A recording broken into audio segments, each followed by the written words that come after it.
Innal hamdalillah nahmaduhu wa nasta'inuhu wa nastaghfiruhu wa nastahdihi wa natubu ilaihi wa natawakkalu alaihi wa na'udzu billahi min syururi anfusina wa sayyiati a'malina man yahdihillahu fala mudilla lahu wa man yudlil fala hadiyalah. Asyhadu an la ilaha illallah wahdahu la syarika lah wa asyhadu anna Muhammadan abduhu wa rasuluhu alladzi la nabiyya ba'dah. Rabbi shrah li sadri wa yassir li amri wahlul 'uqdatan min lisani yafqahu qawli. Allahumma la sahla illa ma ja'altahu sahla wa anta taj'alul hazna idza syi'ta sahla. Allahumma la ilma lana illa ma 'allamtana innaka antal alimul hakim. Allahumma 'allimna ma yanfa'una wanfa'na bima 'allamtana wa zidna ilman wa 'amalan ya rabbal alamin. Amma ba'du.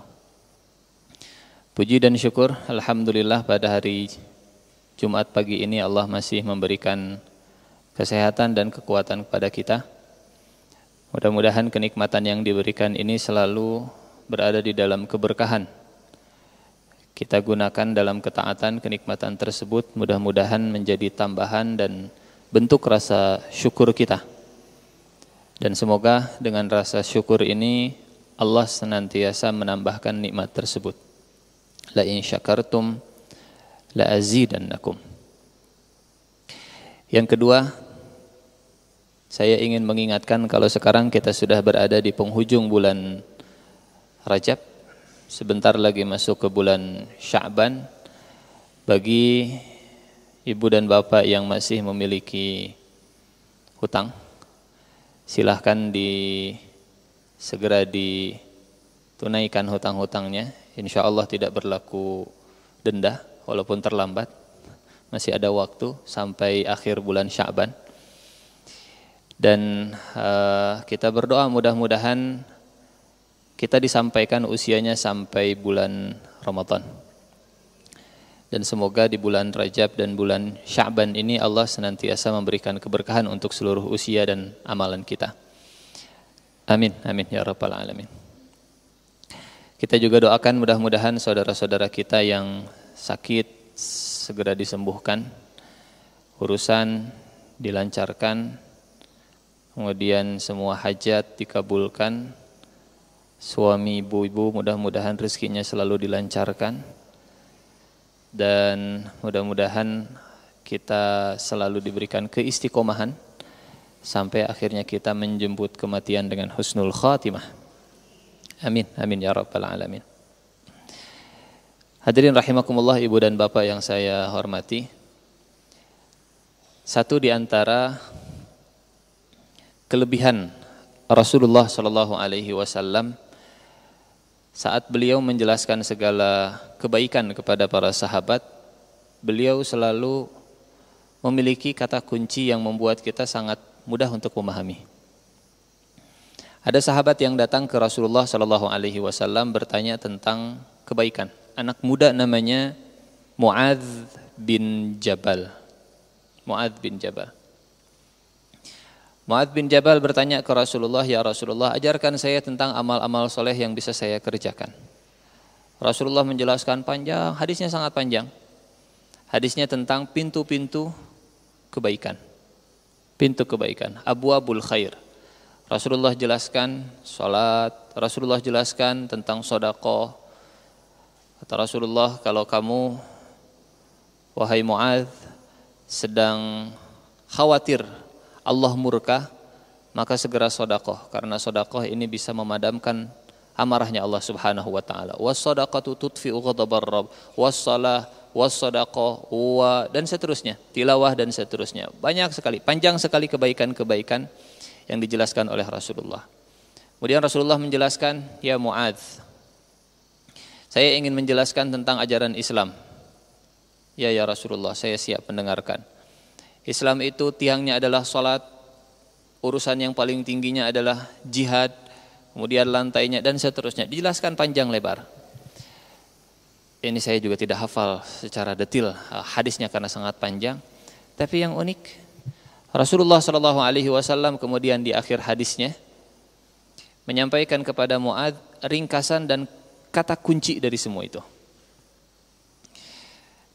Kata Rasulullah ke Mu'adz, "Ya Mu'adz, ala adulluka bimalaki dzalika kulli?" Mu'adz, mau tidak saya tunjukkan dengan kunci wadah yang bisa menampung kebaikan-kebaikan itu semua? Kata Mu'adz, mau ya Rasulullah, tolong tunjukkan kepada saya. Mudah-mudahan dengan kunci ini saya bisa mendapatkan semua kebaikan. Jawaban Rasulullah simple. Rasulullah mengulurkan lidahnya. Bukan ngelelew ya. Rasulullah mengulurkan lidahnya, kemudian kata beliau, "Amsik alaika hadza." Tahan lidahmu. Rasulullah sambil memegang lidahnya. Tahan lidahmu. Setelah semua kebaikan dijelaskan, kesimpulannya cuma satu, tahan lidahmu. Amsik alaika hadza. Mu'adz kemudian bertanya, "Ya Rasulullah, wa inna lamu'akhadzuna bima naqul?" Ya Rasulullah, memangnya kita bakal dihisab? Memangnya kita bakal punya masalah? Memangnya di akhirat kita akan punya urusan gara-gara lisan? Wa inna lamu'akhadzuna bi alsinatina, memangnya kita bakal punya urusan dengan lisan kita? Kata Rasulullah sallallahu alaihi wasallam, "Thaqilatka ummuk." Mu'adz, kasihan sekali kamu. Wa hal yukabbun nasu ala manakhirihim illa hasaida alsinatihim. Bukannya banyak orang yang tersungkur di neraka itu gara-gara lisannya sendiri, illa hasaida alsinatihim. Yang ingin kita garis bawahi dari hadis yang panjang kalau kita baca, Rasulullah Shallallahu Alaihi Wasallam satu menyimpulkan semua kebaikan itu di dalam menjaga lisan. Kemudian Rasulullah Shallallahu Alaihi Wasallam menyampaikan di akhir hadisnya, banyak orang yang tergelincir di neraka gara-gara lisan. Wahal yukabbun nasu ala manakhirihim illa hasaida alsinatihim. Bahkan di riwayat yang lain kata beliau, lisan ini menjadi sebab keistiqomahan seseorang. Bahasa Rasulullahnya begini. La yastaqimu imanu abdin hatta yastaqima qalbuhu. Seseorang tidak akan istiqomah sampai hatinya istiqomah. Sementara hati susah untuk tetap berada di dalam satu kondisi. Imam Ahmad bin Hanbal, beliau pernah ditanya tentang ilustrasi hati, tentang hati. Kata Imam Ahmad, pernah kalian melihat satu bola? Setengahnya dicat putih, setengahnya dicat hitam. Lemparkan ke sungai. Berapa banyak kemungkinan putihnya selalu di atas? Kadang putihnya di atas, kadang hitamnya di atas, kadang setengah-setengah, terus bolak-balik begitu. Kata Imam Ahmad bin Hanbal, seperti itu juga hati. Setengahnya putih, setengahnya hitam. Kalau sudah dilemparkan ke sungai kehidupan, bolak-balik, bolak-balik, bolak-balik. Kadang putih, kadang hitam. Kadang putih, kadang hitam. Tapi kata Rasulullah SAW, tidak akan istiqomah iman sebelum istiqomah hati. Tapi kan hati susah untuk istiqomahnya, gampang bolak-baliknya. Kata Rasulullah SAW, wala yastaqimu qalbu rajulin hatta yastaqima lisanuhu. Sampai lisannya itu bisa istiqomah. Istiqomah kita dengan istiqomah hati dengan istiqomah lisan. Istiqomah lisan itu bagaimana? Kalau kemarin bilang A, hari ini tetap bilang A, rada KBB-an seetik lah. Hari ini tetap bilang A. Kalau hari ini bilang A, besok tetap bilang A. Lisan istiqomah, hati insyaallah istiqomah, hati istiqomah insyaallah hidup kita akan lebih mudah istiqomah. Kalau kemarin bilang misalkan haram, 1 bulan kemudian haram, bulan depannya lagi ya haram kayaknya mah, tahun depan ya bisa haram, bisa juga. Tidak istiqomah kalau hati nggak istiqomah, hati nggak istiqomah kalau lisan tidak istiqomah. Ternyata lisan menjadi salah satu sebab keistiqomahan kita. keistiqomahan seseorang. Malam ini rasanya sudah pengen malam lagi. Pagi ini insya Allah kita akan mengangkat satu di antara afatul lisan, penyakit lisan. Satu di antara keburukan yang seringkali muncul dari lisan kita. Allah Subhanahu wa taala sudah menciptakan lisan kita, lidah, dengan kurung yang luar biasa. Pertama dia dikurung, kemudian dipenjara pakai gigi, kemudian dia ditutup pakai bibir. Jadi kalau ngomong nggak akan bisa. Allah Subhanahu wa taala sudah mengurung lisan kita dengan berbagai 3 lapis pengamanan. Sementara kalau telinga ini Allah ciptakan ada 2, mata Allah ciptakan ada 2, lisan hanya 1, itu pun tertutup dengan rapat luar biasa. Ibu dan Bapak rahimakumullah, tema yang akan kita angkat di pagi hari ini tadi sudah disampaikan, 3G. Padahal sekarang musim 4G. Sudah 4,5 bahkan ya, mau ke 5. Gibah, gosip, gunjing. Sama atau beda? Sama sebetulnya, sama. Ghibah, gosip, gunjing. 3G. Ghibah, gosip, dan gunjing. Bahasa Arabnya, bahasa Al-Qur'annya, bahasa hadisnya ghibah, dari huruf ghain, ya, ba, tak marbutah. Ghibah. Dalam bahasa Arab, semua kata yang unsur hurufnya sama, artinya, maknanya tidak akan jauh berbeda. Ghibah dari huruf gha, ya, ba, tak marbutah. Dari kata ghaibun, gaib, ghaibun, gaib. Kalau ada orang di kelas, kita dulu sekolah, gaib, alfa, gaib. Alam gaib, apa artinya gaib? Gaib, nggak kelihatan, tidak hadir, tidak nampak, tidak bebarengan. Ghibah itu dari kata gaib. Disebut ghibah karena orang yang sedang dibicarakan itu gaib. Nggak ada. Dulu. Maksudnya dulu disebut ghibah kalau orang yang dibicarakannya nggak ada. Hari ini dengan 3G, ghibah, orang yang dibicarakannya bisa ada di tengah-tengah kita. Nah, nantilah kita penjelasannya. Maksudnya gimana? Ghibah disebut ghibah dari kata ghaibun. Ghaibun artinya tidak ada, ghaibun artinya tidak hadir. Tidak hadir. Apa artinya ghibah? Definisi atau arti penjelasan yang paling enak itu penjelasan Rasulullah sallallahu alaihi wasallam.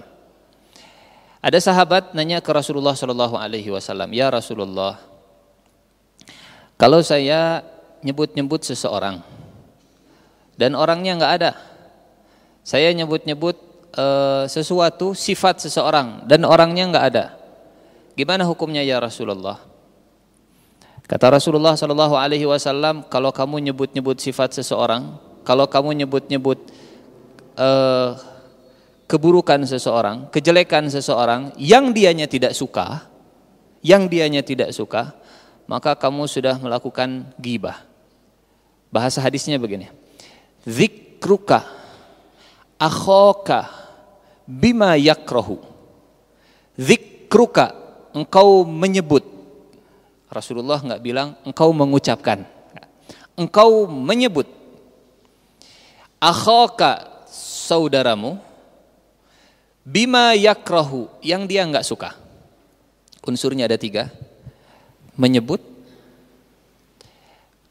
orang lain yang tidak dia suka. Dzikruka akhaka, orang, bima yakrahu, yang dia tidak suka.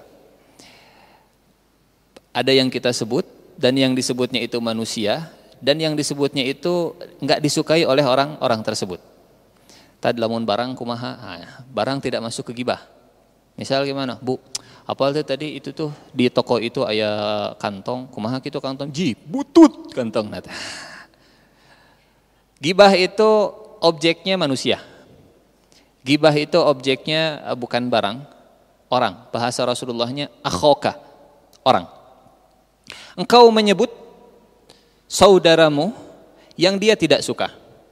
Menyebut saudaramu yang dia tidak suka. Kata sahabat, ya Rasulullah, tapi yang saya sebut itu benar. Yang saya ceritakan itu benar. Si fulan itu memang benar seperti itu. Saya bicara jujur ya Rasulullah. Saya enggak bohong. Benar si fulan teh seperti itu. Apa kata Rasulullah? Kalau kamu ngomong jujur, benar, dan dianya enggak suka omongan tersebut diceritakan, itu yang namanya gibah. Itu yang namanya gibah. Jadi ternyata ada kalimat yang benar tapi tidak baik. Ada yang benar tapi enggak baik. Enggak baik untuk diucapkan. Contoh. Misal Ibu A dengan Ibu Ibu A dengan Ibu B lagi ngobrolkeun saha misalnya teh. Kita dengar. Ngobrolin tentang si Ibu C. Kita dengar. Bu, kata si Ibu A ini, apal teu naon? Si Ibu B itu tadi kieu oh bener sih, ternyata mah gitu. Selesai. Terus kita datang ke si Ibu C. Bu, apal teu? Tuh, si ibu itu tuh tadi ngobrolkeun Ibu eta. Terus kumaha? Sigana mah teresep ka Ibu eta teh. Sigana mah si Ibu A jeung Ibu B teh teresep ka Ibu teh, ka Ibu C teh. Itu namanya ngadu domba. Apa yang diucapkan benar enggak? Benar. Artinya benar itu dia jujur, ngomong apa adanya. Ibu tadi diomongkeun di ditu. Tapi baik tidak untuk diucapkan? Ada kalanya omongan yang benar itu tidak baik untuk diucapkan. Benar, tapi enggak baik untuk diucapkan. Jadi ternyata mengucapkan satu kalimat itu butuh unsur baik dan benar. Baik dan benar. Contoh, ini lagi perang. Kita ditawan, ketangkep, kata musuh teh, "Mana pasukan kamu? Mana komandan kamu?" Kita tahu kalau pasukan kita teh lagi kumpul di Pusenkaf misalnya teh. Terus kita kasih tahu, "Yo, hayang apal, tuh tinggal itu. Tuh pasukan saya tuh komandan saya." Benar tidak apa yang diucapkan? Yang diucapkan benar kalau pasukannya ada di sana, tapi enggak baik untuk diucapkan. Kenapa? Karena sama dengan mengorbankan keselamatan saudara-saudaranya. Ada kalanya yang benar maksudnya benar itu jujur, tapi tidak baik untuk diucapkan. Adu domba, namimah, itu kalimat yang diucapkannya benar, tapi ketika disampaikan ke orang lain itu bisa jadi permusuhan. Gibah yang diucapkannya benar, tapi tidak baik untuk diucapkan. Sehingga makna kalimat baik dan benar ini jadi panduan kita dalam setiap pembicaraan, setiap kalimat yang kita lafadzkan sebelum kita berbicara. Ini benar sih, tapi baik nggak disampaikan? Oh, nggak baik, nggak usah disampaikan. Ini baik disampaikan? Oh, baik disampaikan deh, bakal menambah manfaat buat kita. Tapi benar henteu sih. Baik nate kumaha? Oh, baik nih, kita bakal untung gede. Cuman nggak benar sih kalau disampaikan. Isinya bagus dan bungkusnya juga, momennya saat menyampaikannya juga bagus. Ghibah, kata Rasulullah SAW, itu kita si fulan menyampaikan satu sifat keburukan saudaranya dan itu benar adanya. Ya Rasulullah, yang saya ceritakan itu benar. Itulah ghibah. Tapi kata Rasulullah, kalau yang kamu ceritakan itu bohong, itu namanya istilahnya yang tepat itu bukan fitnah. Istilahnya yang tepat buhtan. Kalau engkau bicara dan benar isinya, faqad irtabtahu, maka engkau sudah melakukan ghibah. Tapi kalau engkau ngomong dan yang diomongkan itu enggak benar, maka engkau sudah melakukan buhtan. Kalau istilah kita mah fitnah, ternyata istilah yang tepat bukan fitnah. Istilah yang tepat itu buhtan. Buhtan itu cerita tentang orang lain, ngomongin orang lain, padahal dia nggak seperti itu. Itu namanya buhtan. Kalau fitnah mah lain lagi. Fitnah itu artinya bisa jadi ujian. Fitnah bisa jadi artinya itu siksaan. Fitnah juga bisa jadi artinya tekanan. Fitnah juga bisa artinya neraka. Fitnah. Tapi kalau buhtan, ngomongin orang, padahal orangnya itu nggak punya sifat yang kita ceritakan. Buhtan. Ibu dan bapak rahimakumullah, hadirin yang saya muliakan, membicarakan orang yang benar sifatnya masuk ke dalam kategori ghibah. Orangnya nggak ada, kemudian kata Rasulullah, engkau menyebutkan saudaramu orang yang dia tidak suka. Walaupun itu, dan memang itu benar, tapi kalau salah dosanya lebih gede lagi. Ghibah plus bohong, jadi namanya buhtan. Ghibah plus bohong namanya buhtan. Hadirin rahimakumullah,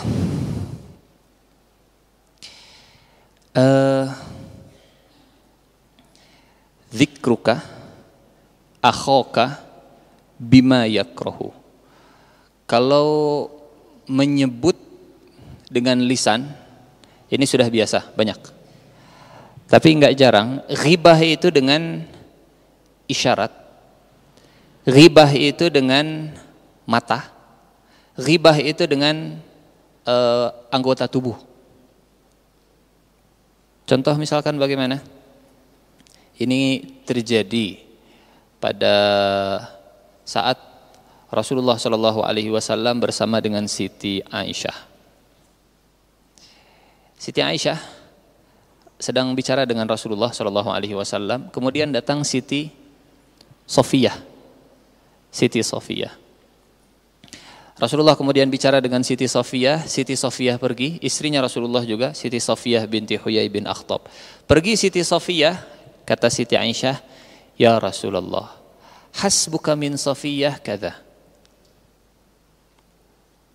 Isyarat, Siti Aisyah memberi isyarat, ya Rasulullah, Siti Sofiyah itu, apa maksudnya begini? Dengan isyarat, nggak bicara, cuma dengan isyarat. Isyarat yang menunjukkan kalau ada ketidaksukaan atas fisiknya yang isyarat. Ya Rasulullah, hasbuka min Sofiyah. Ibarat kalau kita lewat ada orang, terus kita bilang, itu ghibah. Enggak diucapkan, tapi dengan isyarat. Karena Rasulullah tidak mengatakan qauluka akhaka bima yakrahu. Kalau hanya sekedar lisan, berarti menyebut dengan isyarat itu enggak termasuk ghibah. Tapi Rasulullah enggak menyebut lisan. Dzikruka, engkau menyinggung-nyinggung, engkau menyebut saudaramu dengan apapun caranya, termasuk dalam ghibah.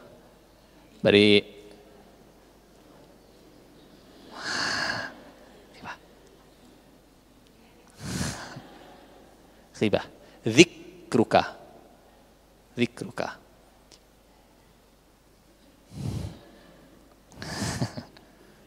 Ghibah.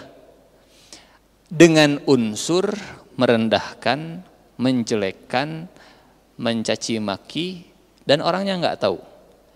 Ghibah. Kalau orangnya tahu apa namanya? Kalau orangnya tahu mencela itu namanya. Sibab atau sabbul, sibabul muslim atau syatam. Kalau orangnya ada namanya ngejek, kalau orangnya ada namanya mencela, kalau orangnya enggak ada namanya ghibah.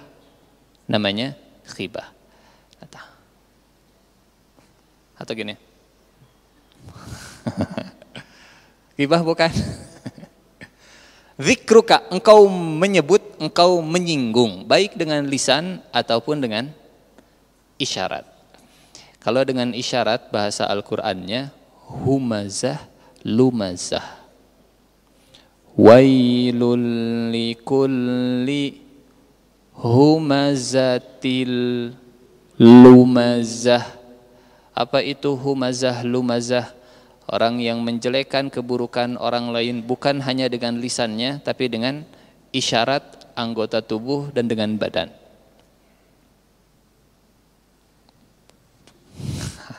Dengan isyarat. Dengan tujuan menjelek-jelekan. Nah, nanti insya Allah di akhir, di ujung kita akan cerita atau kita akan sampaikan ada satu bab tentang ghibah. Judulnya Ma yubahu minal ghibah. Apa yang dibolehkan dalam ghibah. Iya tad hade tad. Apa yang dibolehkan dalam ghibah? Kapan saja ghibah itu dibolehkan? Ada 6, tapi nanti insya Allah di akhir. Saya khawatir kadang begini. Oh, ada juga ya ghibah yang dibolehkan. Iya mah maksud ghibah teh iya tad. Saya mah iya ghibah. Saya khawatir demikian. Ada beberapa ghibah dalam kitab Riyadhus Shalihin, Syarah Riyadhus Shalihin. Ada kitab Riyadhus Shalihin, ada penjelasannya, ada bab hal-hal yang dibolehkan dalam ghibah. Siti Aisyah kemudian memberi isyarat ke Rasulullah, ya Rasulullah, hasbuka min Safiyah, kata, ya Rasulullah, cukuplah Safiyah itu. Isyarat, hanya sekedar isyarat. Apa reaksi Rasulullah sallallahu alaihi wasallam? Kata Rasulullah, ya Aisyah, laqad qulti kalimah law muzijat bima'il bahar. Ya Aisyah, engkau sudah mengucapkan satu kalimat, engkau sudah mengeluarkan satu kalimat yang kalau apa yang tadi engkau perbuat itu dicampur dengan air laut semua bisa rusak. Padahal cuman berapa detik sih? Tapi kata Rasulullah, gara-gara ini air laut bisa rusak. Kalau seandainya ini dicampur, perbuatan ini dicampur dengan air laut bisa rusak. Pencemaran lingkungan. Pencemaran lingkungan. Saking kotornya, saking menjijikkannya akibat dari perbuatan yang dilakukan dari ghibah. Siti Aisyah kemudian minta ampun, Siti Aisyah kemudian beristighfar. Pernah lagi, contoh. Zikruka, menyebut. Kita sedang menjelaskan makna ghibah, kata Rasulullah. Zikruka akhaka bima yakrahu. Engkau menyebut saudaramu yang dia tidak suka. Menyebut baik dengan lisan, menyebut baik dengan isyarat, bahkan dengan tangan. Kalau dengan tangan, tidak jarang orangnya itu hadir di depan kita. Lagi kumpul seperti ini, saya pakai WA. Bertiga, orangnya samping-sampingan. Aya naon bu? Coba deh lihat yang ada di sebelah kanan kita. Memangnya kenapa? Siga nama bajuna can diseuseut. Kumaha kitu? Tingalikeun asal lecak pisan. Nya oge nya. Padahal orangnya ada. Orangnya ada. Zikruka akhaka, engkau menyebut saudaramu. Disebut ghibah karena dia tidak hadir di dalam perbincangan. Dia tidak hadir di dalam chat kita, dalam chattingan kita. Dia enggak hadir, maka jatuhnya juga ke dalam ghibah. Jatuhnya ke dalam ghibah. Atau ini juga akan berpotensi menjadi ghibah. Walaupun mungkin kita tidak sedang berghibah, tapi akan menyerempet kepada dosa ghibah. Misal bagaimana? Duduk 3 orang. Kita bisik-bisik tidak melibatkan orang yang ketiga, padahal kita enggak ngomongin orang yang ketiga. Misal begini. Po, apal ente? Hari ini teh saya teh belum mandi loh, tapi tong beja-bejanya. Yang dibisiki hanya satu orang, yang satunya enggak tahu. Ya ngomongkeun saya ya. Membuat orang jadi husnudzon gara-gara ghibah, khawatir kitanya juga terpeleset jadi. Karena yang berdosa itu bukan hanya yang melakukannya, tapi yang menggiring orang ke dalam perbuatan dosa itu juga bisa jadi ikut berdosa. Jadi kalau ada berdua, kalau bertiga, jangan bisik-bisik dengan 2 orang. Kalau berempat, jangan bisik-bisik karena khawatir itu masuk ke dalam potensi ghibah. Atau menyebabkan orang suudzon ke kita kalau kita sudah menggibahi. Zikruka, Disebut ghibah itu kalau kita menyinggung-nyinggung, menyebutkan baik dengan lisan, dengan tangan, dengan perbuatan, dengan isyarat, dengan apapun, dengan gerakan, dengan mata, humazah, lumazah. Atau misalkan, misal meniru-niru gaya orang lain dengan niat untuk mengejek. Tujuannya untuk mengejek. Tujuannya untuk mengejek. Bukan beda antara yang meniru-niru tujuannya mudah-mudahan saya bisa seperti dia. Misal, niru-niru misalkan ada Imam Masjidil Haram, Syekh Abdurrahman As-Sudais, oh enakan saya pengen niru seperti dia.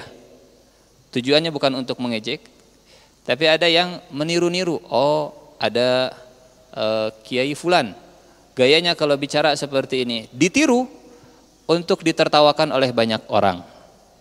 Karena semua orang pas ngelihat, hehe, iya mah siga si Fulan. Ini mah seperti si dia, gaya seperti ini mah, gaya ngomongnya seperti si dia. Semua orang sudah paham dengan gayanya, dengan cara bicaranya, itu masuk dalam bagian ghibah. Masuk dalam bagian, paham? Seperti apa maksudnya? Misal, ya, misal ada seorang ulama yang punya kebiasaan pakaiannya demikian. Kemudian ada yang niru-niru dengan tujuan kali lagi untuk jadi bahan candaan dan ketawaan. Tapi kalau misalkan, misal saya teh pengen seperti ulama fulan. Kenapa ulama fulan kalau pakai baju teh nyunnah pisan. Saya pengen seperti dia. Mudah-mudahan ilmu saya juga seperti dia, kesolehan saya seperti dia.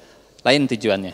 Tapi kalau ya siga si fulan, terus gayanya siga si fulan, orang-orang akhirnya ketawa, ohnya mirip pisan, eta mah mirip pisan. Itu masuk ke dalam bagian ghibah. Seperti apa contohnya? Enggak usah disebutkan, fahamlah. Jadi meniru saudaramu yang dia tidak suka. Dzikruka dengan lisan, dzikruka dengan isyarat, dzikruka dengan mata, dzikruka dengan bibir, dzikruka akhaka dengan WA, dengan chattingan, dzikruka dengan meniru-niru, dzikruka akhaka saudaramu. Akhaka saudaramu. Kalau musuhmu bagaimana? Saat bagaimana kalau musuhmu? Karena definisinya, penjelasannya Rasulullah Shallallahu Alaihi Wasallam, dzikruka akhaka. Beda dengan musuh. Saat ari batasan musuh teh seperti apa? Selama dia tidak pernah menerangkan atau terang-terangan memusuhi Islam, memusuhi ajaran Islam, maka dia saudara kita. Ustaz, tapi udah cenah KTP nama Muslim. Cuman kalau lihat di TV kayaknya dia kok nggak suka banget sama ajaran Islam. Di zaman Rasulullah Shallallahu Alaihi Wasallam ada orang munafik yang tampilannya Muslim, tapi dia nggak suka dengan orang-orang Muslim. Itu namanya musuh. Dzikruka akhaka saudaramu. Contoh. Kalau kita ngomongin Fir'aun, gibah bukan? Bu, Fir'aun tehnya jahat luar biasa. Sok nyembelih anak kecil. Membunuh, memusuhi Nabi Musa alaihi salam. Bu, Abu Jahal teh jahat. Si Ustad, eta gibah Ustad. Masuk ke gibah tidak? Abu Lahab. Ibu-ibu, Abu Lahab teh luar biasa jahatna ke Rasulullah. Tiap kali Rasulullah berdakwah, Abu Lahab teh selalu nyerang dari belakang dan seterusnya. Abu Lahab selalu menjelek-jelekan. Abu Lahab itu orang yang pertama ngejek Rasulullah. Tau ngagibah Abu Lahab tad? Disebut gibah tidak seperti itu? Nah, dzikruka akhaka saudaramu. Dia tidak pernah memusuhi Islam, dia saudaramu. Ustaz, tapi dia teh beda agama dengan kita, suka memusuhi Islam tidak? Enggak sih. Baik enggak sama orang-orang Islam? Baik sih, jangan. Akhaka, mungkin dia bukan saudara saudara seagama, tapi dia saudara sebangsa, saudara sebangsa, atau dia saudara sekemanusiaan, saudara seadam lah. Dzikruka akhaka, engkau menyebutkan saudaramu. Beda cerita dengan, nah makanya definisi penjelasan inilah nanti yang akan menyampaikan kita ke apa saja sih bagian-bagian dari ghibah yang kemudian dihalalkan dengan batasan-batasannya tentu. Dzikruka, engkau menyebut, akhaka, saudaramu. Saat gimana kalau misalkan begini, kita lagi perang, terus pas lagi ngumpul meeting para jenderal, karena kita lagi perang melawan Israel misalnya, terus kita cerita, Bapak-bapak para jenderal yang saya hormati, kita akan berhadapan dengan musuh, dan musuh ini dipimpin oleh komandan yang cukup cerdik, tapi dia jahat luar biasa, licin luar biasa. Namanya saha misalnya teh Aaron Girard, kena ngahayal mati naon lah, gitulah pokok nama. Dia ini punya track record buruk begini. Yang seperti itu disebut ghibah atau tidak? Nah, akhaka yang disebut ghibah kalau kita menyebut saudara kita. Saudara kita. Adapun yang memusuhi Islam, memusuhi umat Islam, kemudian kita menyebut-nyebutnya, maka bukan termasuk bagian dari ghibah. Misal, contoh, ada yang dengan terang-terangan dia bilang, atau misalkan begini, ada yang nembaki umat Islam di New Zealand, waktu sholat Jumat, namanya siapa? Kemarin teh, etalah pokok nama. Terus kita sebut di sini, si fulan teh pernah menembak-nembaki umat Islam di New Zealand, masuk ke dalam ghibah atau tidak?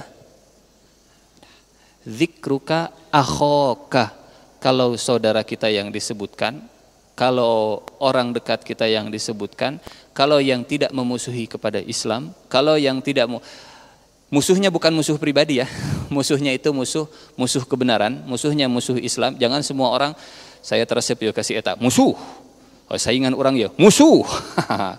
Atau misalkan saya jualan baju, dia jualan baju, musuh, dijelek-jelekan. Dia tetap saudara. Batasan musuhnya itu musuh dengan kebenaran, musuh dengan Islam, memusuhi ajaran Islam, memusuhi Allah Subhanahu wa taala, dan terang-terangan permusuhannya. Beda agamanya, tapi misalkan dia enggak pernah memusuhi Islam, dijaga dulu.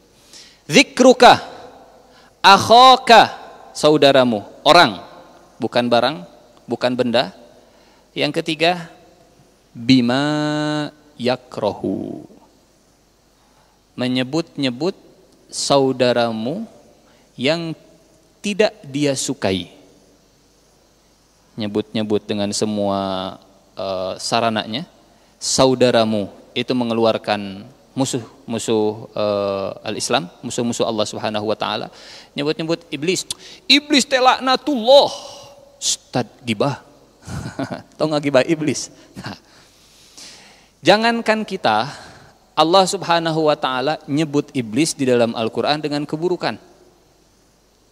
Iblis disebutnya oleh Allah rajim, iblis disebutnya oleh Allah dalam Al-Qur'an fasik, Fir'aun disebutnya begini di dalam Al-Qur'an. Nah, dzikruka akhaka. Yang ketiga, bima yakrohu, menyebut saudaramu yang tidak disukai, yang enggak dia suka. Kalau yang dia suka gimana Ustaz? Itu lain. Contoh misalkan gimana? Bu, terang tuh. Ada loh, tahu Ustaz Fulan? Ustaz Fulan teh pokoknya soleh luar biasa. Kira-kira yang diobrolkannya itu suka atau tidak? Nah, kalau seandainya kita tahu dia itu enggak suka disebut-sebut kebaikannya di depan orang lain, hati-hati, jangan. Karena batasannya bima yakroh. Misal ibu teh nggak suka kalau misalkan saya nyumbang, tapi puntennya jangan bilang-bilang kalau saya nyumbang, jangan ada yang cerita-cerita ke orang lain, punten. Tiba-tiba ada yang ngeblow up, si fulan teh nyumbang, khawatir masuknya ke dalam ghibah. Khawatir masuknya ke dalam ghibah. Tapi kan ini teh untuk memotivasi orang lain. Betul, untuk memotivasi orang lain, tapi cek dulu, tanya dulu. Pak, ini kalau dikasih tahu ke orang lain kira-kira Bapak ada masalah atau enggak? Khawatir dianya tidak suka. Khawatir dianya enggak suka. Mungkin begini, misal ada orang yang nikah. Nikahnya teh dengan perempuan yang gelis lah, cantik misalnya teh. Kayak ke rumah gelis, cantik, gelis cantik sama ya. Bulu opat lah pokoknya mah semuanya ada. Ya cantik, ya kaya, ya agamanya bagus dan seterusnya. Terus disebut-sebut oleh orang lain. Itu tuh, istrinya teh begini. Yang disebut itu yang bagus-bagus. Tapi dianya nggak suka. Istrinya itu disebut-sebut sama orang. Walaupun yang disebut itu sisi positifnya. Khawatir jatuh juga ke dalam ghibah. Khawatir jatuh ke dalam ghibah. Dzikruka akhaka bima yakrahu. Engkau menyebut saudaramu yang dia tidak suka. Hanya memang biasanya kalau sisi positif itu insya Allah jarang orang yang nggak suka. Biasanya ya, nggak semua orang. Biasanya orang kalau disebut-sebut sisi positifnya insya Allah dia nggak ada masalah. Nggak ada masalah. Ini definisi penjelasan Rasulullah SAW tentang ghibah. Lalu bagaimana Allah Subhanahu wa taala menyebutkan ghibah di dalam Al-Qur'an? Hadirin rahimakumullah, bisa dilihat dalam surat ke-49, surat Al-Hujurat. Surat Al-Hujurat ayat ke-12. Al-Hujurat ayat ke-12. A'udzu billahi minasyaitonir rajim. Bismillahirrahmanirrahim. Ya ayyuhalladzina amanu, wahai orang-orang yang beriman. Ya ayyuhalladzina amanu ijtanibu katsiran minadh-dhann, jauhilah oleh kalian banyak prasangka. Inna ba'dadh-dhanni itsm, karena sebagian besar prasangka itu mendatangkan dosa, prasangka yang buruk, su'udzan.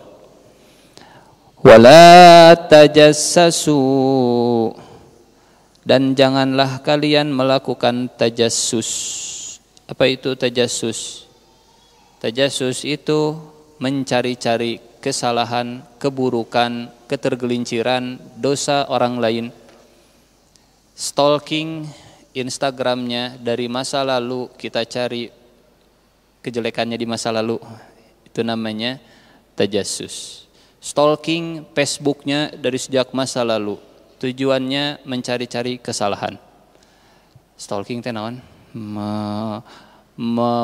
Di scroll cing tahun 2018. Oh, ceklek. Ayeuna masih dia teh sudah kurudungan cik tingali di Instagram. Oh, 2017 mah acan. Capture. Oh, 2007 tingali 2017 mah masih keneh jahiliyah tuh, duaan keneh kemana-mana masih pakai dan seterusnya. Oh, capture. Oh, 2016 mah tingali geuningan perlakuan nanti dengan laki-laki teh enggak ada batas, capture. Oh, setelah itu namanya tajassus. Wala tajassasu wala yaghtab ba'dukum ba'dha, dan janganlah kalian menggibah satu dengan yang lain. Perhatikan ayat ini diawali dengan kalimat iman. Wahai orang-orang yang beriman. Sehingga kata para ulama, lemah iman ini muncul, kuat iman ini akan berkurang. Urusannya masalah keimanan, urusannya masalah hati, urusannya masalah keyakinan. Ya ayyuhalladzina amanu, perhatikan urutannya. Ghibah itu diletakkan yang ketiga. Yang pertama prasangka. Yang kedua, tajassus. Yang ketiga, ghibah. Karena orang tidak akan sampai langsung ke ghibah kalau dia tidak menemukan keburukannya dulu. Betul? Disebut ghibah karena dia membicarakan keburukan orang lain. Beda dengan membicarakan kebaikan orang lain. Mungkin tidak semua orang juga senang, tapi umumnya kalau yang dibicarakan itu yang kebaikan, orang insya Allah senang. Ghibah itu membicarakan keburukan orang lain, sifat orang lain ketika dia tidak ada. Dan gak mungkin keburukan ini ditemukan kalau tidak dengan cara tajassus. Nyadap misalnya teh, nginteli, ngebuntuti, kamana ya si ibu eta. Oh kadinya, si bapak kamana ya. Si bapak teh kadinya, oh dibuntuti. Tajassus, tajassus. Cik ditinggali telepona. Saha ieu? Aya Veronica. Pas diklik, Anda tersambung dengan Veronica. Ternyata mailboxnya namanya Veronica. Tajassus, tidak akan ada ghibah kalau nggak ada tajassus, dan nggak akan ada tajassus kalau tidak ada prasangka buruk. Awalnya prasangka, jangan-jangan, cik dipantau, cik diinteli. Ternyata ghibah itu sebabnya dari prasangka buruk. Suudzon menyebabkan tajassus, tajassus mengakibatkan ghibah. Kalau bisa dicegah dari awal, maka insya Allah akan tercegah yang di akhir. Ya ayyuhalladzina amanu jtanibu katsiran minadh-dhanni inna ba'dadh-dhanni itsm. Suudzon. Wala tajassasu, tajassus. Wala yaghtab ba'dukum ba'dha, ghibah. Ayuhibbu ahadukum an ya'kula lahma akhihi maitan fakarihtumu. Ibu bapak rahimakumullah, ada yang mau makan daging babi? Naudzubillah min dzalik. Haram tat. Bagus. Ibu bapak rahimakumullah, ada yang mau makan daging kambing? Kolesterol tad.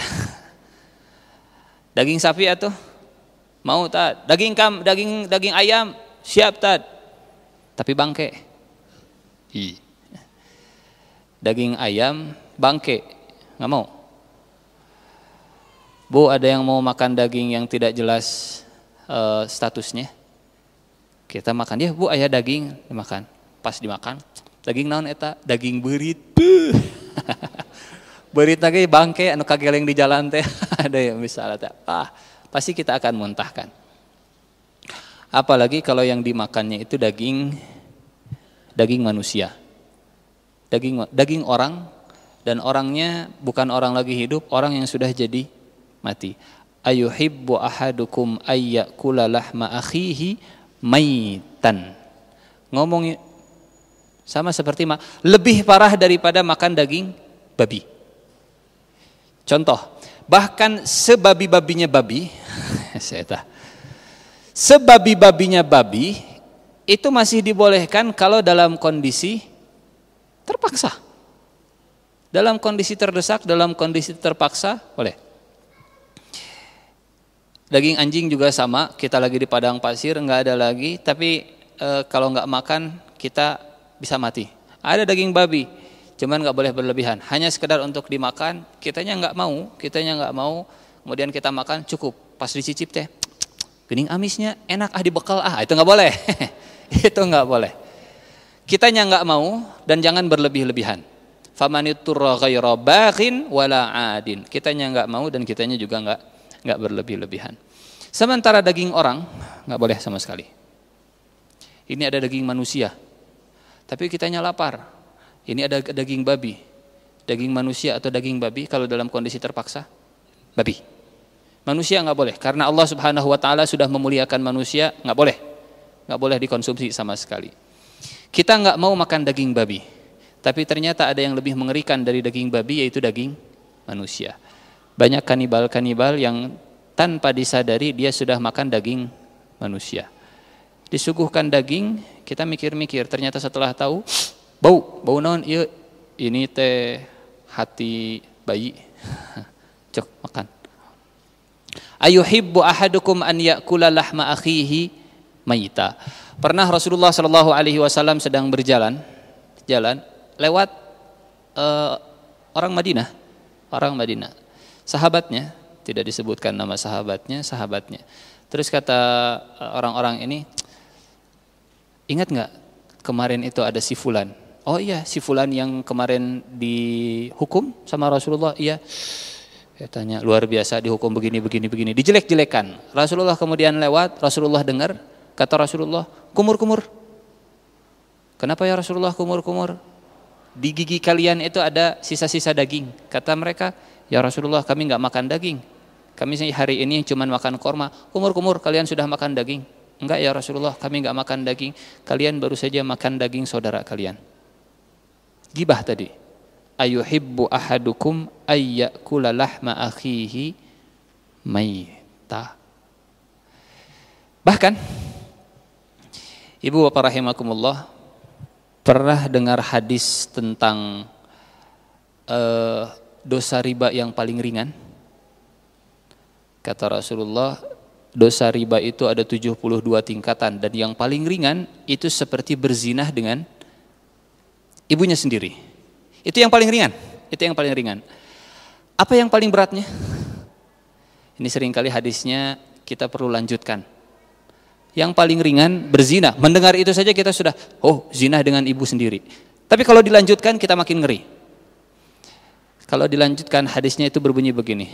Wa arbar riba, dan riba yang paling parah, dosa riba yang paling berbahaya adalah alistitalatu ala ardi akhihi. Seseorang yang merusak kehormatan saudaranya. Kehormatan saudaranya dengan diejek di belakang punggungnya, itu namanya merusak kehormatan saudaranya. Ngejek saudaranya di belakang punggungnya namanya merusak kehormatan saudara. Seolah Rasulullah Shallallahu Alaihi Wasallam ingin mengatakan, ghibah itu selain makan daging saudara, sama seperti atau lebih parah dari riba. Riba yang paling ringan saja itu berzina, sementara membicarakan keburukan orang lain ketika dia tidak ada, itu lebih parah daripada zina. Seolah Rasulullah ingin mengatakan riba itu lebih buruk daripada zina. Riba ada 70-an tingkatan. Yang paling kecil, yang paling rendah itu berzinah dengan ibu kandungnya sendiri. Yang paling tinggi merusak kehormatan saudaranya.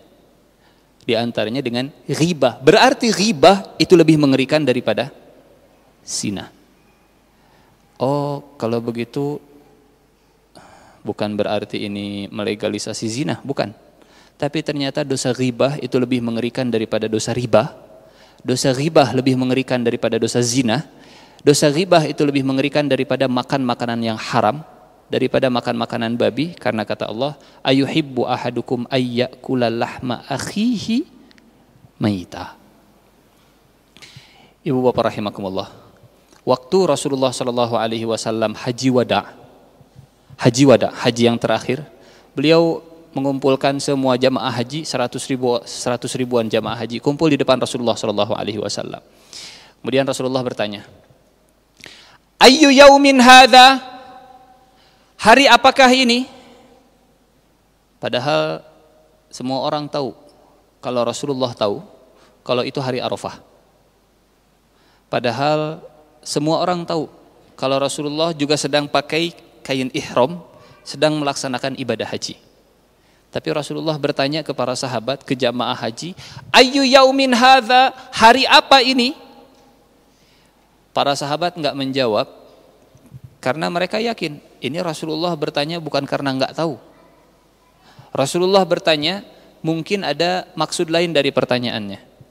Ayyu yaumin hadza, hari apa ini? Jawaban para sahabat, Allahu wa rasuluhu a'lam. Allah dan Rasulnya lebih tahu.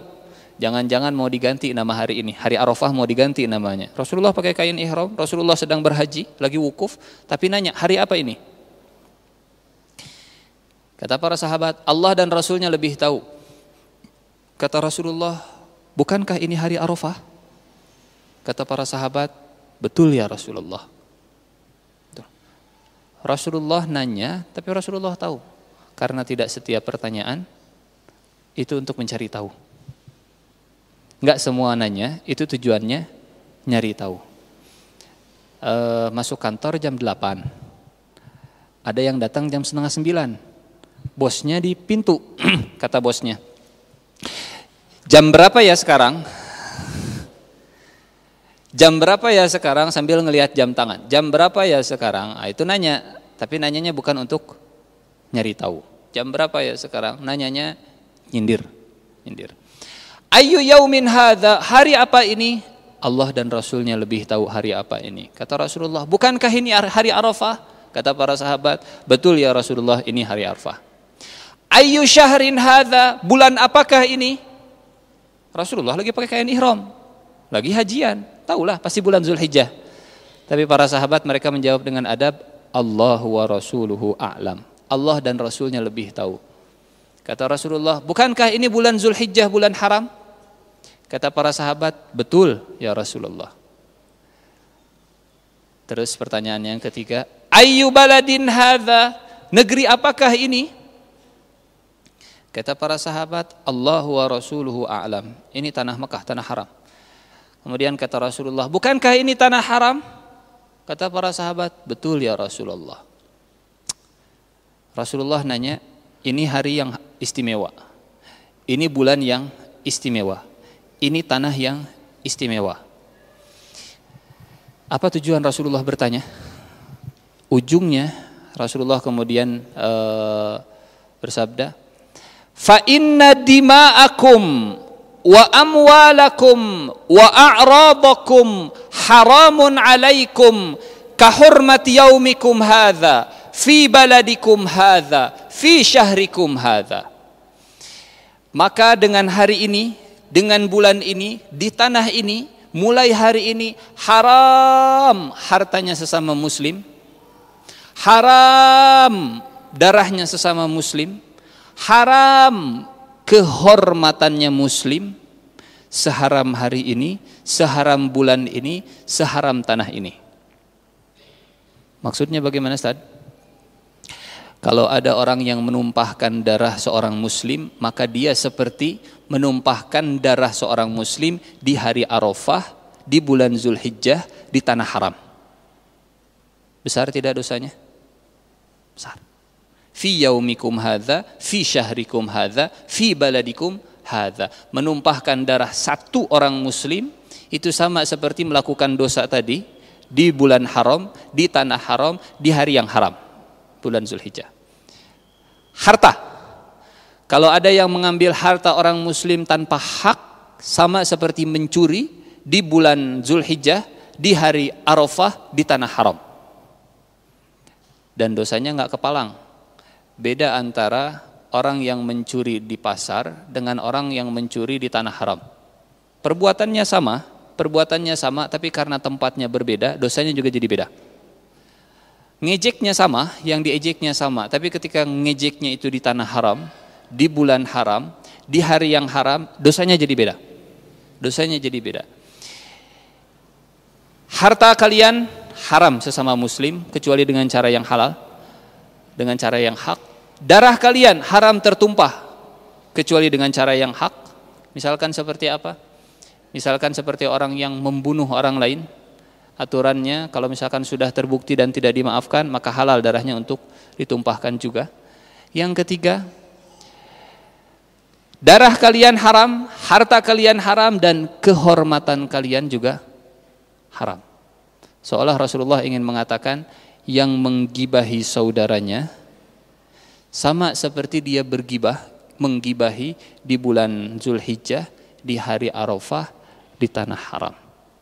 Di tanah saking dahsyatnya dosa ghibah, Al-Quran menyebutkannya seperti makan daging saudara. Saking dahsyatnya dosa ghibah, Rasulullah menyebutnya seperti tadi.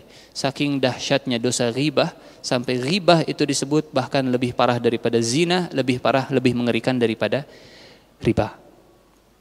Lisan kita. Pantaslah kalau Rasulullah SAW ke Mu'adz bin Jabal, wa hal yukabbun nasu ala manakhirihim illa hasaida alsinatihim. Bukannya banyak orang yang digelincirkan masuk tersungkur ke dalam neraka itu gara-gara lidahnya. Gara-gara lidahnya. Nah, muncul pertanyaan terakhir, Ustaz, gimana kalau misalkan saya punya suami saya teh zolim, nggak pernah ngasih nafkah, boleh nggak sih saya mengadukan kezoliman suami saya ke hakim? Karena saya takut dengan dosa ghibah. Pak Hakim, suami saya teh nggak pernah ngasih kewajibannya, cek hakim teh ghibah. Boleh nggak sih saat saya mengadukan ke orang lain, mengadukan ke hakim, mengadukan ke pengadilan tentang kezoliman suami saya? Tad, boleh nggak sih kalau saya teh punya tetangga jahat luar biasa, rumahnya itu saya yakin rumahnya itu selalu dijadikan tempat prostitusi, karena saya dengar sendiri, saya lihat sendiri, saya saksikan sendiri. Kalau saya laporkan ke polisi, saya gibah nggak sih Sad? Cek polisi teh gibah di dinya. Nah abad ngalaporkeun, anu ngalaporkeun anu ditewak. Anu prostitusina jadi aman misalnya teh. Nah ada beberapa ghibah yang diberikan pengecualian. Ada pengecualian di dalam ghibah. Apa saja yang dikecualikan di dalam ghibah? Ada 6. Ada 6. Ada dalam satu bait Imam An-Nawawi. Baitnya Imam An-Nawawi. Saya baca baitnya dulu supaya supaya enak, supaya amanah. Kita membacakan baitnya Imam An-Nawawi. Kata Imam An-Nawawi begini. Wa dhammun az-dhammu laisa bighibatin fi sittatin. Mencela itu tidak disebut gibah dalam 6 perkara. Az-dhammu mencela, laisa bighibatin fi sittatin. Tidak disebut ghibah mencela itu dalam 6 perkara. Yang pertama, mutadhallimun wa mu'arrifun wa muhadzirun wa limudhhiri fisqin wa mustaftin wa man talabal i'anata fi izalati munkarin. Yang pertama, mutadhallim. Apa itu mutadhallim? Orang yang ingin mengadukan kezoliman terhadap dirinya ke hakim. Saya ingin mengadukan kezoliman suami saya ke hakim. Kemudian cerita ke hakim, Pak Hakim, suami saya ini sudah tidak memberi nafkah selama 6 bulan. Itu menceritakan keburukan suami tidak? Betul, menceritakan keburukan suami. Dzam menceritakan keburukan. Suaminya hadir atau tidak? Saat melaporkan mungkin suaminya enggak hadir. Ghibah seperti ini bukan ghibah yang dilarang. Namanya mutadhallim, yang mengadukan kezoliman terhadap dirinya. Tapi ingat, ngadunya ke siapa? Kalau ngadunya ke sesama orang lain, ngadunya ke tetangga, Bu, apa itu? Ih, salaki orang mah korek. Luar biasa. Kata tetangganya teh, sarua. Ada duanya ghibah berarti. Dua-duanya ghibah. Mutadhallimin, mengadukan kezoliman untuk diselesaikan, bukan untuk disebarkan, tapi untuk terselesaikan. Itu ghibah yang tidak dilarang. Mutadhallim. Apa dalilnya? Dalilnya Allah Subhanahu wa taala berfirman di dalam surat An-Nisa ayat ke 148.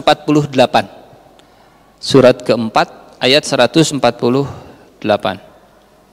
Sekali lagi ini batasannya harus jelas supaya nanti kita jujur dengan diri kita saat membicarakan keburukan seseorang, ke siapa kita membicarakannya. A'udzu billahi minasyaitonir rajim. La yuhibbullahu al-jahra bis-su'i minal qawli illa man zulim. Allah tidak suka seseorang itu terang-terangan bicara yang buruk kecuali orang-orang yang terzolimi. Ghibah itu buruk, tapi kalau dia terzolimi lain cerita. Saya punya rekan bisnis, tapi rekan bisnis saya ini berbuat curang. Saya pengen laporkan ke polisi, ke pengadilan. Gibah tidak? Enggak. Gibah, tapi gibahnya gibah yang tidak terlarang. Karena saya terzolimi. Tapi kalau saya ceritakan ke orang yang enggak ada kepentingan dan tujuannya bukan untuk tujuannya bukan untuk menyelesaikan masalah, saya jatuhnya ke dalam ghibah. Clear yang pertama supaya batasannya jelas. Yang kedua, adz-dzammu laisa bi ghibatin fi sittatin mutadhallimin wa muhadzirin. Orang yang mewanti-wanti orang lain. Tujuannya untuk mewanti-wanti orang lain. Misalnya gimana mewanti-wanti orang lain? Mewanti-wanti orang lain itu misalkan begini.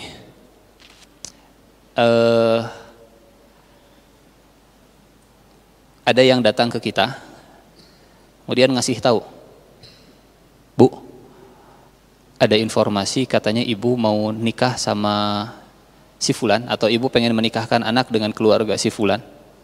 Oh iya betul, kenapa? Ini demi kemaslahatan ibu.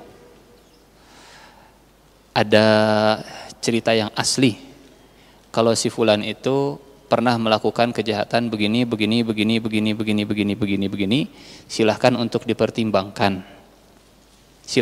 dipertimbangkan. Jadi mewanti-wanti orang supaya tidak terjerumus ke dalam kecelakaan, supaya tidak terjerumus ke dalam satu keburukan, apalagi keburukannya itu keburukan yang sifatnya seumur hidup dalam pernikahan misalkan. Contohnya siapa? Contohnya saat Fatimah binti Qais, sahabiyah, datang ke Rasulullah. Ya Rasulullah, saya dilamar oleh 3 orang laki-laki. Yang pertama namanya Abul Jaham, sahabat. Yang kedua namanya Muawiyah anak Abu Sufyan. Yang ketiga namanya Usamah bin Zaid bin Harithah.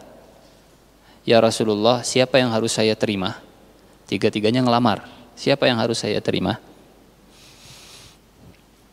Apa kata Rasulullah? Fatimah. Abul Jaham itu tidak pernah melepaskan tongkat dari pundak. Sementara Muawiyah itu orang yang tidak memiliki banyak harta. Nikahlah dengan Usamah bin Zaid. Abul Jaham itu dia tidak pernah melepaskan tongkat dari pundak. Maksudnya, saya baca penjelasannya, Abul Jaham itu dia agak kasar ke perempuan. Kalau istrinya itu sedikit bikin emosi, dipukul. Sahabat Rasulullah, tapi namanya juga manusia, ada kekurangannya. Rasulullah menyebut atau cacat aibnya Abul Jaham ke Fatimah binti Qais.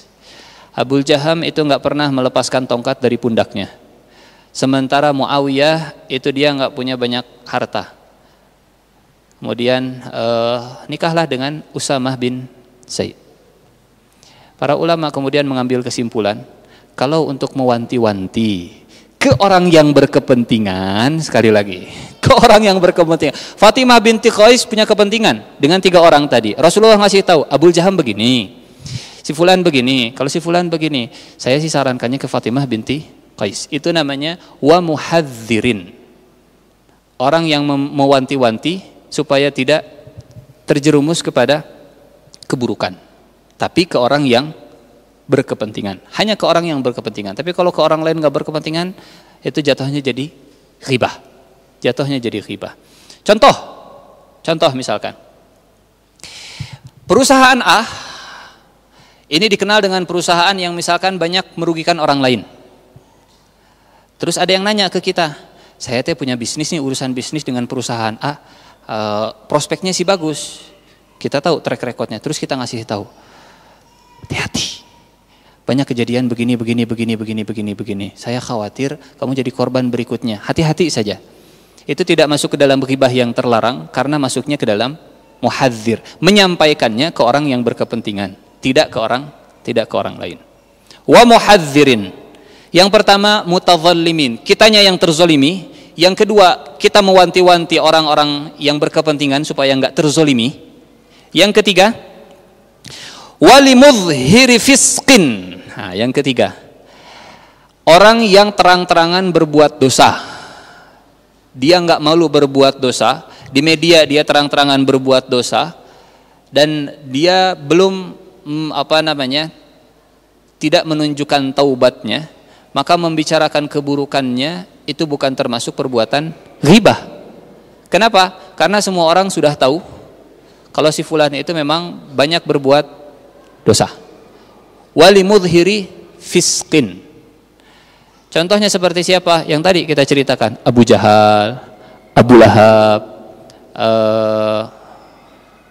Fir'aun, dan seterusnya. Orang-orang yang terang-terangan memusuhi Islam, orang-orang yang terang-terangan berbuat dosa, kemudian kita ceritakannya, si ibu etama, si bapak etama, dan memang semua orang juga sudah tahu lah.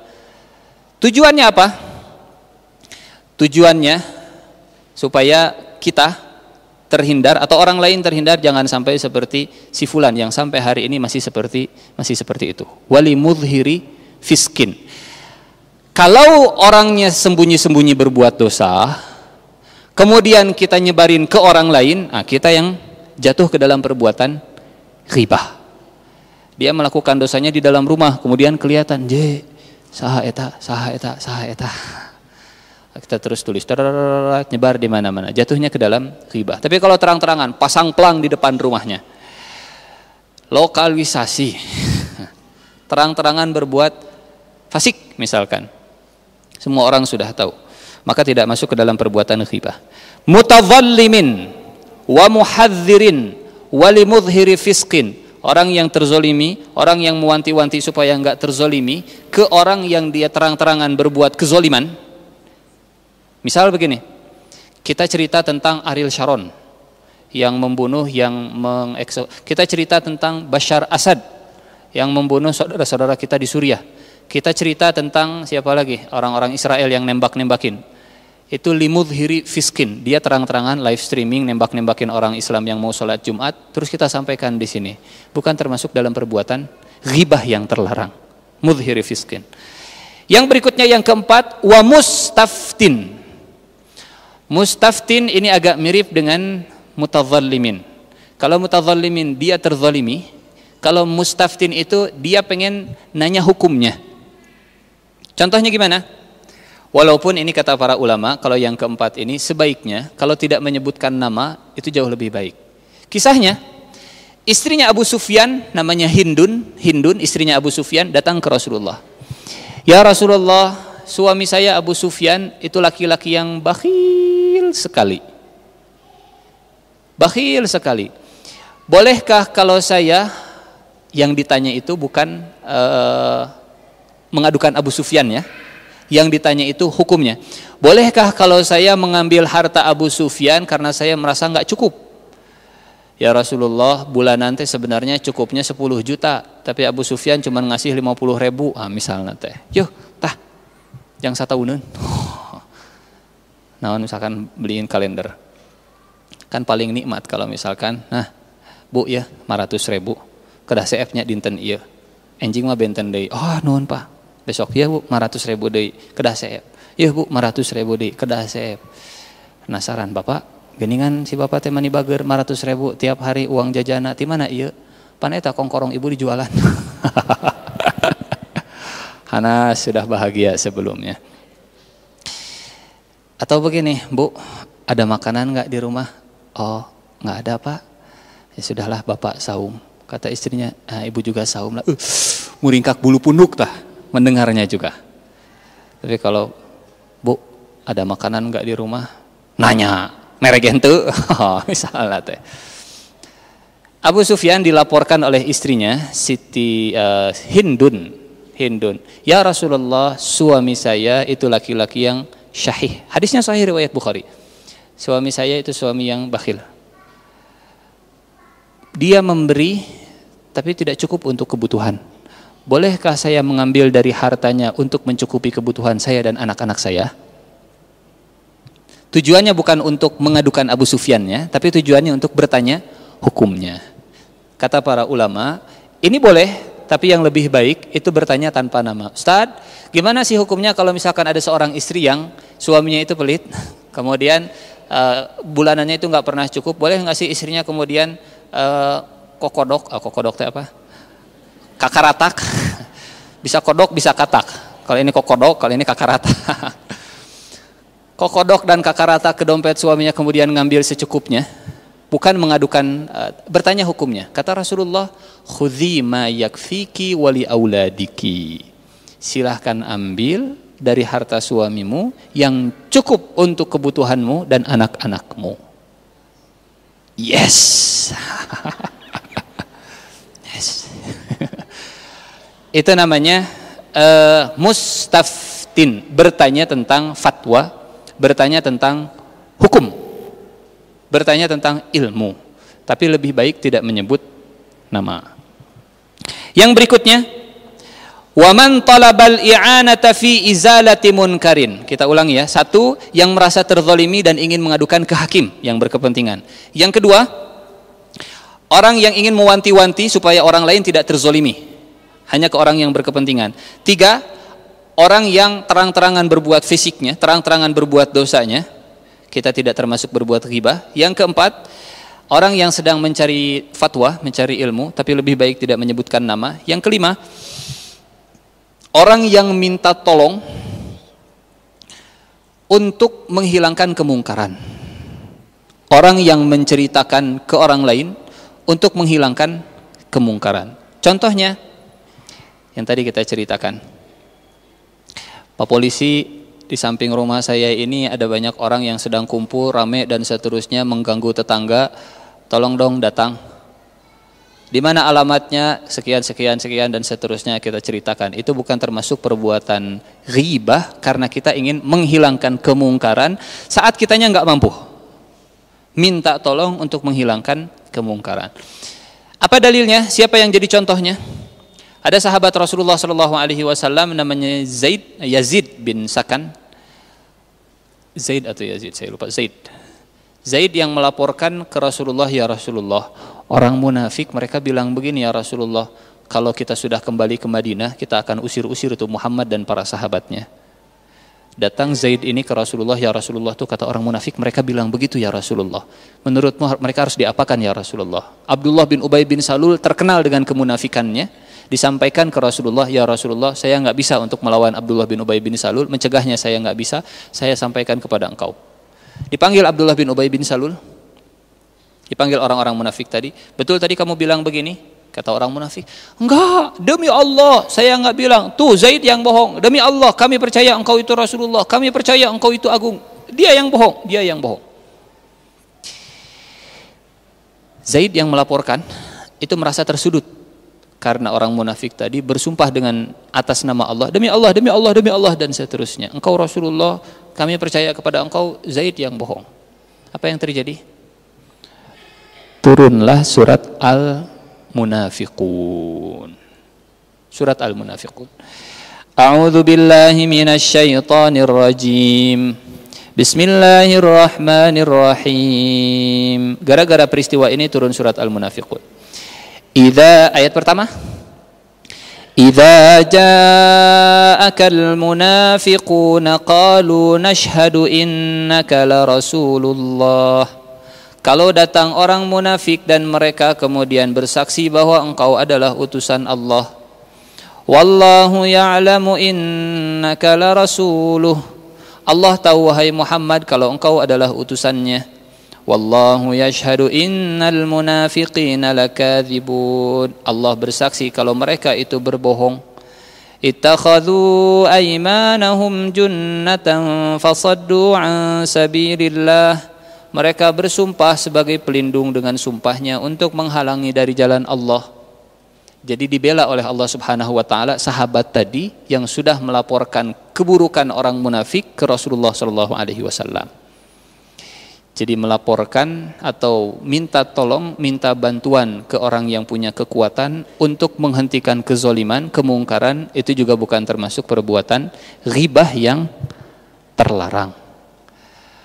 Pak Polisi, saya mau laporan, ya ada apa tuh di jalan sekian, alamat sekian, rumahnya seperti ini. Saya melihat sepertinya ada banyak orang-orang perempuan yang macam-macam lah tuh. Pak Polisi, saya melihat di samping kereta api di jalan yang butut antara kereta api dengan rumah sakit apa itu? Rumah sakit Santosa. Kalau malam hari teh di jalan yang jelek, itu banyak sekali perempuan-perempuan yang nongkrong seperti itu, mohon ditindak dan seterusnya. Kita bukan termasuk berbuat ghibah kalau menginginkan, tujuannya menginginkan perbaikan dan hilangnya kemungkaran. Yang terakhir wa mu'arrifin mutadhallimin wa muhadzirin wa mudhhiri fisqin wa mustaftin wa man talabal i'anata fi izalati munkarin wa mu'arrifin. Untuk mengenalkan orang lain tanpa maksud untuk mencela. Misal gimana? Punten. Misalkan ada orang yang namanya Ahmad. Tapi Ahmadnya itu ada banyak. Ada Ahmad yang badannya tinggi, ada Ahmad yang rambutnya pirang, ada Ahmad yang misalkan kulitnya putih, ada Ahmad yang kulitnya hitam. Nah, mu'arrifin, kita menyebut tanpa maksud mengejek, tapi hanya sekedar untuk mengenalkan. Kemarin saya ketemu Ahmad. Ahmad nu mana? Ahmad, pokoknya nama Ahmad nu rambut rada pirang lah. Oh, Ahmad eta. Nah, itu namanya mu'arrifin. Tanpa ada maksud mengejek. Misalkan ada Ahmad yang punten, Ahmad yang satu jalannya normal, yang satu jalannya kurang sehat. Ahmad yang pakai tongkat ya, kita nggak niat untuk mengejek, tapi hanya sekedar untuk kenal. Oh, Ahmad yang itu, iya kenal. Pak, ada salam dari Bapak Sulaiman. Sulaiman kayak Sulaiman anu mana? Eta Sulaiman anu sok ngangge topi teh geuningan, topi nanti rada miring geuningan. Tanpa maksud untuk mengejek, hanya sekedar mengenalkan saja. Makanya butuh kejujuran. Yang kalau pakai topi saya sok rada miring, pokoknya nama Sulaiman eta. Oh iya kenal. Nah, yang seperti itu tidak masuk ke dalam ghibah. 6 hal yang dibolehkan saat kita menceritakan orang lain dan tidak masuk ke dalam ghibah. Semoga kita terhindar dari dosa ghibah. Mudah-mudahan lisan kita dibersihkan dari semua dosa-dosa ghibah, dan mudah-mudahan majelis-majelis kita, kongkow-kongkow kita, kumpulan-kumpulan kita itu tidak menjadikan ghibah sebagai bahan diskusinya. Apalagi kalau apal tuh si artis eta kumaha gitu tadi dina acara eta dikurangilah, dihindari, khawatir kita masuk ke dalam perbuatan ghibah. Wallahu a'lam bishawab. Enggak, saya kembalikan lagi ke Bu Jevi selaku moderator. Assalamualaikum warahmatullahi wabarakatuh. Waalaikumsalam warahmatullahi wabarakatuh. Masya Allah, jazakallah khair Pak Ustadz. Ternyata ibu-ibu jenis gibah itu banyak sekali ya. Yang kita tahu biasanya cuma ngomongin orang aja. Gibah itu yang biasanya dalam pikiran kita. Kalau kita ngomongin orang itu gibah. Tapi ternyata dari mimik, dari gestur tubuh kita bisa masukkan ke dalam golongan gibah. Saya tadi senang sekali melihat ekspresinya Pak Ustadz ketika mencibir, ketika bagaimana. Baik, Pak Ustadz boleh ada sesi tanya jawab? Silakan, ibu-ibu atau bapak. Saya buka 3 sesi, 1, 2, 3.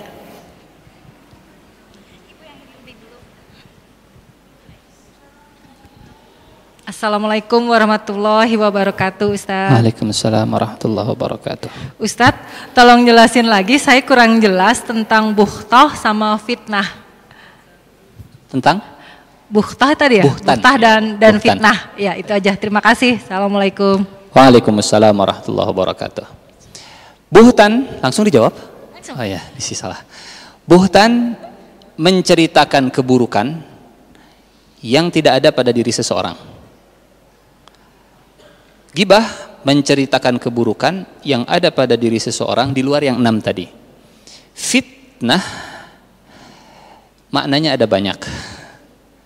Fitnah secara bahasa bisa dilihat di surat Al-Ankabut ayat kedua. A'udzu billahi minasyaitonir rajim. Ahasiban nasu an yutraku an yaqulu amanna wa hum la yuftanun. Apakah manusia mengira akan dibiarkan begitu saja mendeklarasikan diri kami orang yang beriman sementara mereka belum difitnah? Maksudnya walaqad fatanna alladzina min qablihim, dan sungguh kami memfitnah orang-orang sebelum mereka. Fala ya'lamanna Allahu alladzina kadzabu wa la ya'lamanna as-shadiqin. Kami memfitnah orang-orang sebelum mereka, maka kami tahu di antara mereka ada yang benar dan ada yang jujur. Fitnah itu aslinya fitnah itu membakar sesuatu. Secara bahasa fitnah itu artinya membakar sesuatu. Dan digunakan untuk memisahkan yang bersih dari yang kotor. Kalau di Papua ada emas itu di smelter. Itu dibakar. Kalau besi dibakar supaya yang karat-karatnya itu hilang, dibakar supaya dia bersih. Emas dibakar supaya yang kotoran-kotorannya itu hilang, sisanya itu yang bagus-bagus. Fitnah itu sebenarnya arti aslinya menguji untuk mengecek asli atau tidak. Tapi karena lisan kita seringkali menyebut fitnah itu tuduhan palsu, akhirnya punten seringkali kita salah kaprah. Oh, si fulan difitnah, ini fitnah. Fitnah itu lebih kejam. Yang benar itu bukan fitnah tapi buhtan. Tuduhan palsu itu istilah yang benarnya adalah buhtan. Kalau fitnah itu aslinya artinya adalah ujian. Ujian. Jadi ini mungkin sedikit perbedaan. Ringkasnya ujian lah. Walaupun sebenarnya ada banyak makna di balik kata fitnah. Mudah-mudahan jelas ya. Wallahu a'lam bishawab. Iya. Sebelum beranjak ke pertanyaan kedua, saya ingin mengingatkan kembali kepada Bapak dan Ibu, di depan di dekat pintu ada booth atau counter dari apps Muslim Apps atau Aman Palestina. Bapak dan Ibu bisa menyisihkan sebagian rezekinya untuk pembangunan masjid di Palestina. Semoga itu akan menjadi bekal bagi kita ya Bapak dan Ibu. Nanti setelah kajian ini selesai, Bapak dan Ibu bisa menghampiri booth dari Aman Palestina atau Muslim Apps. Kami di sana menyediakan sertifikat dari nominal mulai 50.000, 100.000, 200.000 sampai dengan kalau tidak salah 10 juta. Sedikit saja harta yang disisihkan untuk masjid, insya Allah akan menjadi bekal bagi kita semua. Baik, berikutnya Ibu yang di tengah tadi, Teteh ya.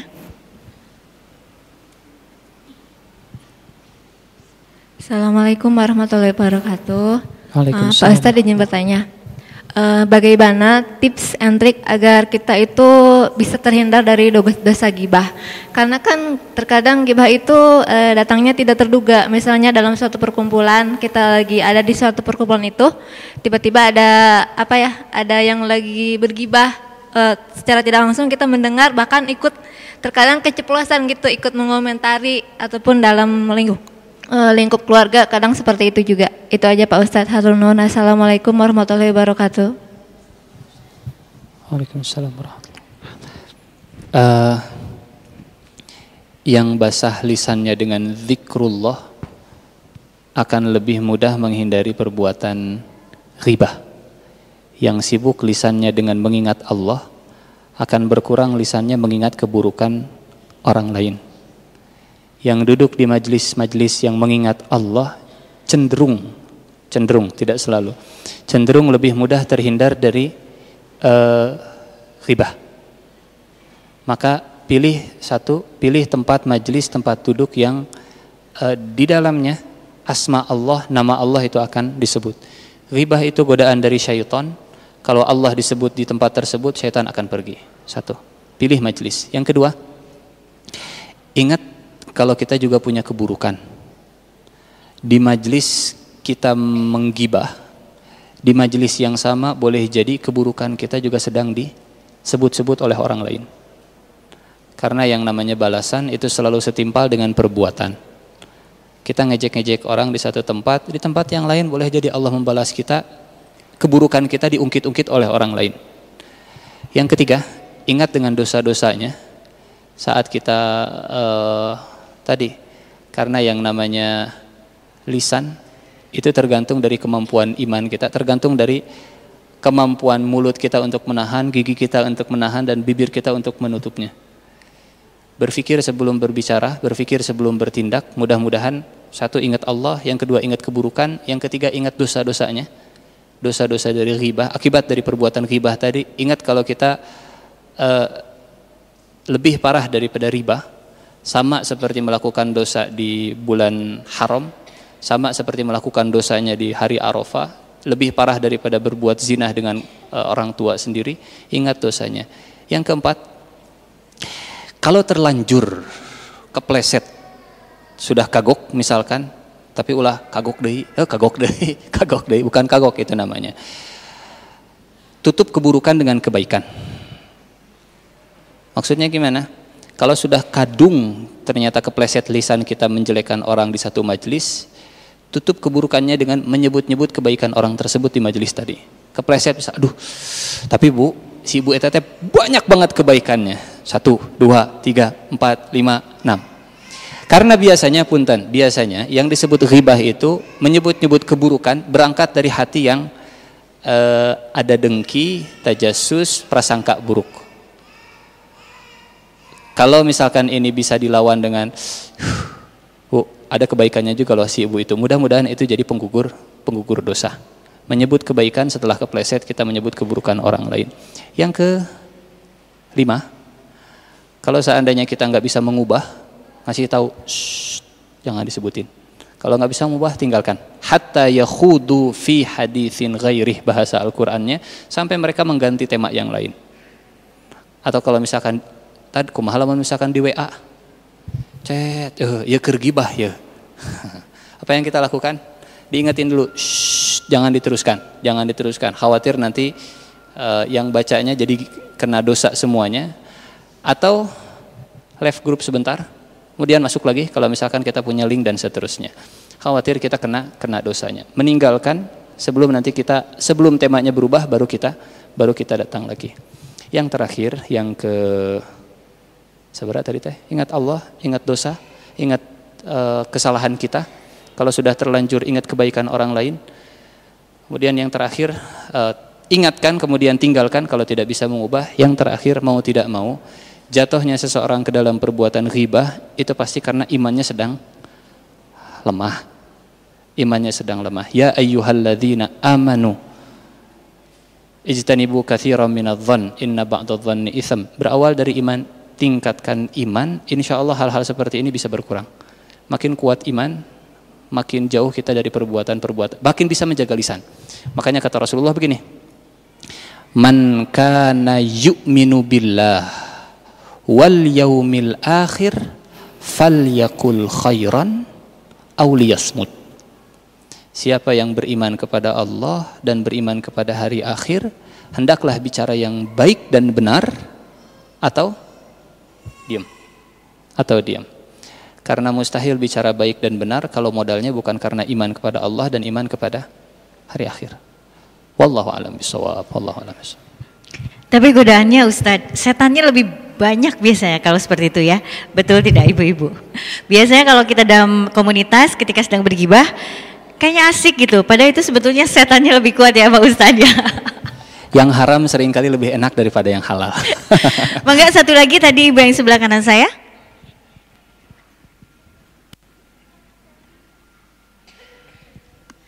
Assalamualaikum warahmatullahi wabarakatuh. Gini Pak Ustadz, kita tidak bermaksud gibah, tapi misalnya ada teman yang curhat tentang pasangannya gitu ya. Itu termasuk gibah apa enggak? Terus teman itu harus bersikap seperti apa? Harus mendengarkankah atau meninggalkan atau gimana? Terima kasih. Assalamualaikum warahmatullahi wabarakatuh. Jadi lebih kecurhat mungkin Ustadz ya. Tinggal dicari dari yang 6 tadi, masuknya ke yang mana. Karena pada akhirnya, contoh membunuh itu haram. membunuh itu haram. Tapi ada kalanya membunuh itu jadi dibolehkan. Kalau misal dia pernah membunuh, oh berarti bisa dibunuh balik lagi, walaupun harus pakai pengadilan dan seterusnya. Termasuk yang tadi, cari yang 6 tadi. Kalau misalkan dari yang 6, oh suami saya, suami si fulanah itu misalkan termasuk orang-orang yang terang-terangan selingkuhnya, berarti kan masuknya ke mudhir fisk, terang-terangan dalam berbuat fasik. Oh suami si fulan ini misal termasuk ke dalam orang yang sedang minta tolong ke kita untuk menghilangkan kemungkaran. Teh, bisa nggak teteh bantu saya? Bantu gimana? Suami saya teh begini. Kalau tujuannya minta bantuan, ya. Tapi kalau tujuannya hanya sekedar untuk cerita tanpa ada tujuan lain, sebaiknya kita kemudian mengarahkan, teh punten khawatir jadi gibah, saya juga nggak bisa nolong, kecuali kalau tidak disebutkan nama. Tapi udah mustahil tidak disebutkan nama suami saya atau disebutkan nama, oke, sudah tahu. Kita yang di posisi tadi, kecuali kalau misalkan kita nggak kenal siapa suaminya dan seterusnya, kita yang di posisi tadi sebaiknya kita mengarahkan, sebaiknya sampaikan ke orang yang lebih punya kuasa, sampaikan ke ibu mertua, sampaikan ke ayah mertua, sampaikan ke kakak dan seterusnya, supaya telinga kita juga nggak jatuh kepada perbuatan ghibah. Khawatirnya begini, nyampe ke telinga, ternyata suami si babaturan orang teh kieu, ada apalan teu?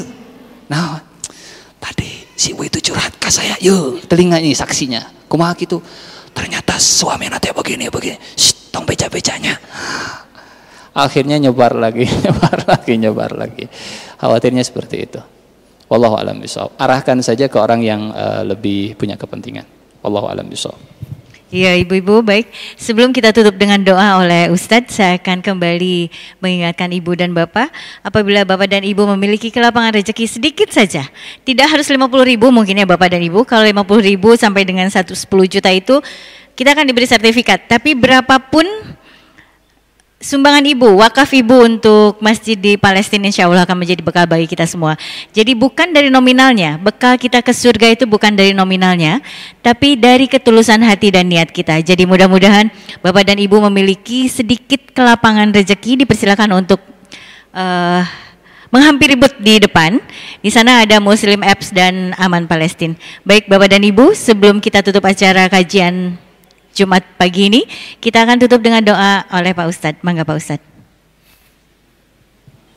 Baik, sebelum kita akhiri, kita istighfar dengan setulus hati. Mudah-mudahan dosa dan kesalahan yang kita lakukan diampuni Allah Subhanahu wa Ta'ala, dan mudah-mudahan doa-doa kita diijabah setelah Allah mengampuni semua dosa-dosa kita semua.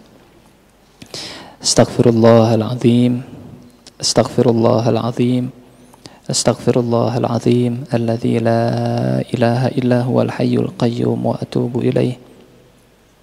A'udzu billahi minasyaitonir rajim. Bismillahirrahmanirrahim. Hamdan yuwafi ni'amahu wa yukafi'u mazidah. Ya Rabbana lakal hamdu kama yanbaghi li jalali wajhika wa 'azimi sultanik. Allahumma salli ala nabiyyina Muhammad salatan tunjina biha min jami'il ahwali wal afat, wa taqdi lana biha min jami'il hajat, wa tutahhiruna biha min jami'is sayyi'at, wa tarfa'una biha 'indaka a'la ad-darajat, wa tuballighuna biha aqsal ghayat min jami'il khairati fil hayati wa ba'dal mamat, innaka 'ala kulli syai'in qadir. Allahumma ighfir lana wa liwalidina wa li ikhwanina alladhina sabaquna bil iman, ولا تجعل في قلوبنا غلا للذين آمنوا ربنا إنك رؤوف رحيم. ربنا ظلمنا أنفسنا وإن لم تغفر لنا وترحمنا لنكونن من الخاسرين. ربنا ظلمنا أنفسنا وإن لم تغفر لنا وترحمنا لنكونن من الخاسرين. ربنا آتنا في الدنيا حسنة وفي الآخرة حسنة وقنا عذاب النار wa sallallahu ala nabiyyina Muhammadin wa ala alihi wa sahbihi wa sallim. Subhana rabbika rabbil izzati amma yasifun wa salamun alal mursalin walhamdulillahi rabbil alamin. Alhamdulillah.